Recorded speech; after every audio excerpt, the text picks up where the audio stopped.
আমি এখন ছাদে ছাদে একটু মেঘ মেঘ হয়ে আসছে ইদানিং, কিন্তু কিছুক্ষণ পরপরই বৃষ্টি হচ্ছে।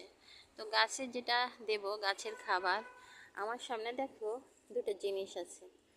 এটাতে আছে ওই যে পোকামাকড় মারার জন্য নিম পাতা গুঁড়া করে, সেটা কিন্তু কিনতেই পাওয়া যায়। তো নিম পাতার গুঁড়া আমি পানির সাথে মিশিয়ে এখন স্প্রে করে দেব। আর এটা হচ্ছে সরিষা খোল বলে। তো সরিষা আমি সরাসরি বেটে দিচ্ছি, গুঁড়া দিয়ে পানি ঢেলে দেব।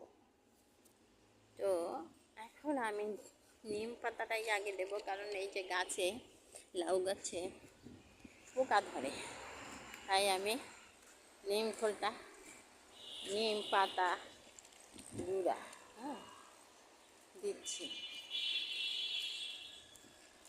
যাতে পোকাটা খেতে না পারে। কারণ গাছ ওঠার সময় যদি গাছের গোড়ায়ও দিয়ে দেবো, গাছ ওঠার সময় যদি খেয়ে ফেলে পাতা, তাহলে গাছ উঠবে কীভাবে?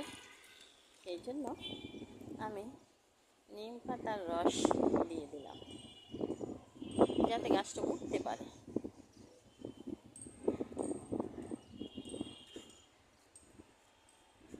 এদিকেও দেব, কারণ এদিকেও এই গাছগুলোর পাতা কুঁকড়ে যাচ্ছে, এই যে মাথাগুলো কুঁকড়ে যাচ্ছে। তো আমি নিম পাতার রস দিয়ে দেবো, যাতে পোকা আক্রমণ করতে না পারে।